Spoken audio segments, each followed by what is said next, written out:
I apologized for an unattractive wife. During our wedding ceremony, my mother-in-law suddenly grabbed the microphone from my father-in-law, who was giving the speech. She blurted out harsh words. I'll discipline her properly from now on to at least make her a better wife on the inside, looking satisfied, which was a stark contrast to the shocked silence that filled the room. I was stunned and turned to look at my husband only to find him smirking disturbingly. My mind went blank and my body trembled from the surprise and shock.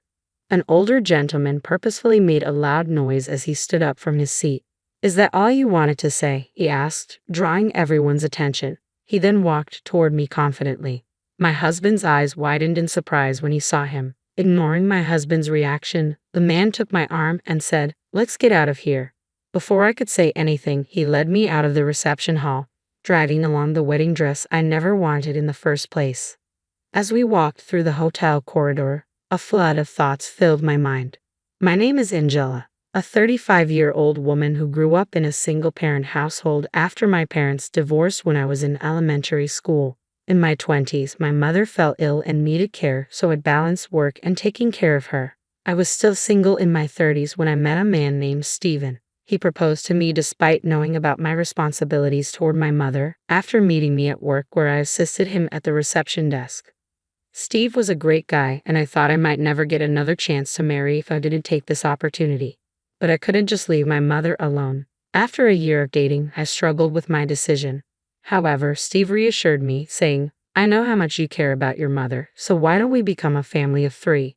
Touched by his proposal, I decided to marry him. When we announced our marriage to our parents, my mother was overjoyed, but my soon-to-be mother-in-law, Ruth, had a completely opposite reaction. I'll tell you up front, I don't recognize a woman from a single-parent family as a worthy wife, she said sharply when we visited Steve's house to introduce ourselves as a couple for the first time. From then on, every time we met for wedding preparations, she responded to everything I said with sarcasm. She's just an old hag past her prime, and she's got a mother to take care of. My poor son, she would say. I could tolerate her insulting me, but I couldn't stand her speaking ill of my mother. After all, it was Steve who said he wanted to be part of our family. I bet you used some sly tricks to seduce my son, she accused. I didn't do such a thing, I replied. Well, your mother probably cheated on your father, and that's why he left. Ruth would lash out. Every time I tried to defend myself, she would attack me even worse. I thought about talking to Steve about it, but I didn't want to burden him with this unnecessary worry so close to our wedding. Ruth became more emboldened and interfered in the wedding plans. She even showed up the day we were picking out the wedding dress with my husband. I'll choose the best wedding dress for you, she announced. Mom has a great sense of style. She'll definitely pick a good dress if you're happy about it, aren't you? My husband chimed in. I appreciated their intentions. I want to choose my own dress. But I want to choose a dress that I personally like, I responded. But I came all this way for you. I'm so disappointed, my mother-in-law said, sounding wounded. Hey, don't make Mom cry, my husband snapped at me. He always sided with his mother, especially when she played the victim. But I couldn't give in when it came to my wedding dress, a highlight of the wedding. I'm really sorry, but I'll be choosing my own dress. This is a once-in-a-lifetime event, and I want to be completely satisfied with it, I stated firmly. Reluctantly, my mother-in-law backed off, but she held a grudge. On the morning of the wedding, she did something unthinkable. What an awful dress. The veil's tasteless too. You'd look better wearing a garbage bag with a supermarket sale flyer on your head, she exclaimed when she saw my wedding dress in the dressing room of the hotel where the ceremony was held. I was upset but wanted to avoid trouble on my big day, so I tried to stay calm. My mom, who loves sewing, made the veil herself. We chose the dress together. I really like it, I replied. You're going to wear something chosen by a woman who cheated and got dumped by her man. My mother-in-law suddenly shouted, furious. Then she splashed canned coffee from her purse all over my dress. Stop it. What are you doing? I exclaimed, watching in horror as my dress turned brown. I grabbed a towel to wipe it, but it was too late. The dress was ruined. This is what happens when you don't listen to me. I've left a dress I chose with the ceremony staff. You're wearing that for the wedding, okay? She stated and left the dressing room. She must have planned this, bringing the coffee to ruin my dress and having another one ready. Shaking with anger and frustration, I headed to the waiting room where my husband was and tearfully explained what happened. This is so unfair. It's going to ruin the wedding. What do you want me to do about it? He retorted. It's what your mother did. I've been silent until now, but there were other times. Enough already. You're annoying, he interrupted, shouting in anger. His expression was just like my mother-in-law's when she spilled the coffee on my dress. I was taken aback by his sudden change in attitude, but he quickly apologized. Oh, I'm sorry. I just can't deal with this right now. My husband was sweating and looked extremely tense. Feeling sorry for losing my temper, I decided to calm down and listen to him. You seem pretty stressed out. What's going on? I asked. Actually, the CEO of my company is suddenly attending our wedding. He happened to be at the hotel for work and met my boss. After hearing about our wedding, he prepared a gift and decided to attend since there was an empty seat due to a colleague's illness. What a coincidence. Showing off your skills here might lead to a promotion. You don't have time to worry about your dress. Just do as my mother says. I didn't appreciate his attitude, but it seemed useless to argue. I decided to leave the scene. Then the wedding began. The ceremony at the church on the hotel's rooftop went smoothly, and I was relieved until the family speeches at the reception. My mother-in-law went all out. Raised in a single-parent household, she lacks common sense and is an ugly bride, but I'll make sure to discipline her, she declared loudly, ignoring my father-in-law's pleas to stop. Just as I was about to explode with anger, a middle-aged man stood up with vigor and came over to me. You don't belong in a place like this, he said, staring at my mother-in-law. Then he started to lead me away. Who is that old man interrupting my speech? What nerve does he have? My mother-in-law shrieked as she watched the man leading me away. She shrieked, but next to her Stephen was turning pale. Why is the CEO here? It turned out that the middle-aged man was the CEO of Stephen's company. Stephen was sweating profusely and looked extremely flustered. We hurriedly left the reception hall and returned to the dressing room, leaving the confused guests behind. Why is my father here? I wondered. That's right, the CEO of Stephen's company was also my biological father. The reason for my parents' divorce was a personality mismatch. They fought constantly while working and decided to divorce because they thought it was negatively affecting me. Even after the divorce, my parents occasionally met. I saw my father several times a month and received proper child support until I became an adult. He even helped out when my mother needed care, so our relationship was very good. However, I hadn't asked much about my father's job. I couldn't believe my father was the CEO of Stephen's company. Even I was surprised by this coincidence. Why are you here when you said you had an important business meeting and couldn't attend my wedding? I asked my father.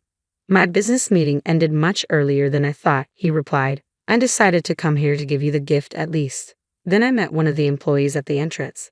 It seemed my father was the boss Stephen was talking about. He found out it was my wedding when he asked for the names of the bride and groom to prepare the gift. When I told the employee of the situation, I heard there was a last-minute cancellation and a seat was available, so I decided to participate. Why didn't you tell me then? I asked. After consulting with your mother, we decided to make it a surprise. I never imagined it would turn out like this, my father said, looking somewhat sad. Just as I was about to talk to my father, the door of the dressing room opened.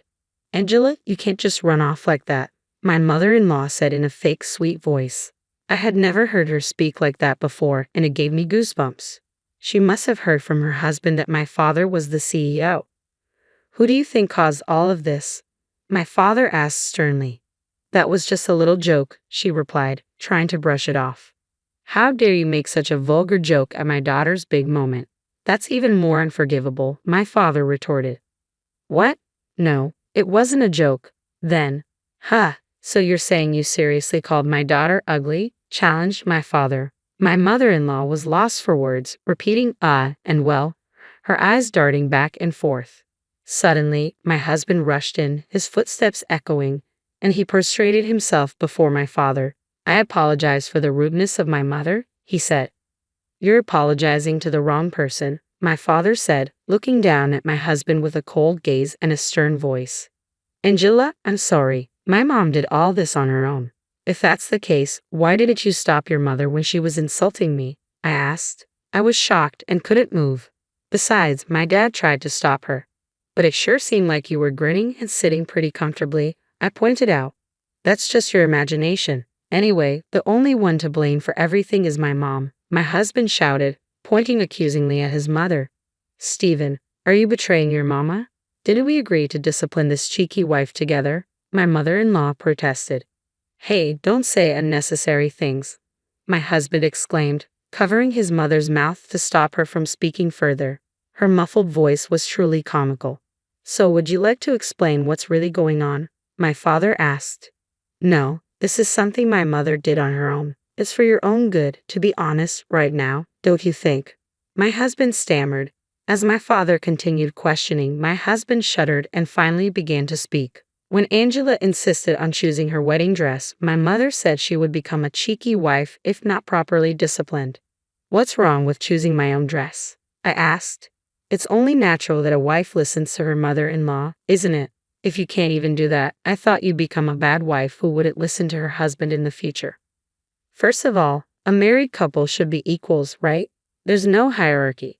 If I can't make you listen to me, there's no point in marrying a woman on the verge of becoming an old hag, my husband admitted.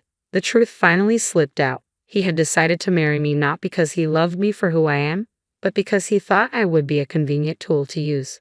All those words about wanting to take care of my mother and becoming a family of 3 were just lies. Were they all lies? Of course, you had plenty of savings, didn't you? I was planning to use that to build a 2-family house. I wanted to make you work like a slave and live happily with my mother, but now it's all ruined. Once my husband started speaking his mind, there was no stopping him. He was not only intent on making me submit, but also willing to drain our savings. How selfish could a person be? Seeing my disgust, my husband seemed to realize he had misspoken and his face took on a shocked expression. No, that's not what I meant. That's it. It's over. You don't need a wife who won't spend money or act as a servant, do you? Wait a minute. I just lost my temper and blurted out something I didn't mean. As if I could believe that. I simply can't marry you. Sensing my resolve, my husband was visibly shaken, pacing around aimlessly. Then he seemed to remember something. Our wedding is today. We can't possibly send the guests home now. I will apologize to our guests and return their gifts.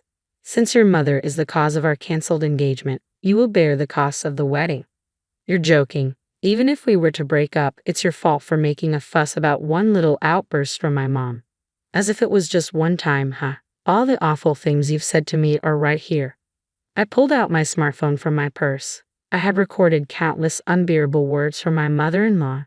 Pressing the play button, words like poor, ugly, harsh woman came out in quick succession in her unpleasant voice. When did I record all this? Well, I'm not a fool, you know. I will be claiming damages for emotional distress. I was just trying to discipline my daughter-in-law. I didn't do anything wrong. If you can't pay willingly, I'll take you to court. Please say the same thing in front of the judge. What are you talking about? This isn't a joke. Realizing she'd be at a disadvantage in court, my mother-in-law went pale and slumped on the spot. I'll reconsider your position at the company as well, my father added, with the final nail in the coffin. My husband finally broke down and fell to his knees. I'm sorry, Angela. Please forgive me. That's right, Angela.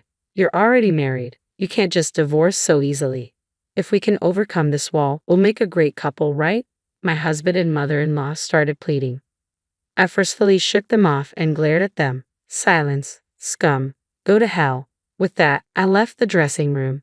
I then followed through with my declaration of canceling my engagement with Stephen and filed a claim for emotional distress against my mother-in-law. The full cost of the wedding was paid by my ex-husband, and the issue was finally settled. After that, my ex-husband was ostracized at work when his colleagues found out about the wedding fiasco. Additionally, at my father's behest, he was relocated to a remote branch in Nebraska, effectively a demotion. My former mother-in-law was scorned by her relatives for tarnishing their reputation and divorced by my former father-in-law. She was promptly kicked out of the house. I am now focusing on my work and have no interest in getting married again. Over time, my parents have also regained their composure, and we occasionally have family dinners. I am now living a very happy life.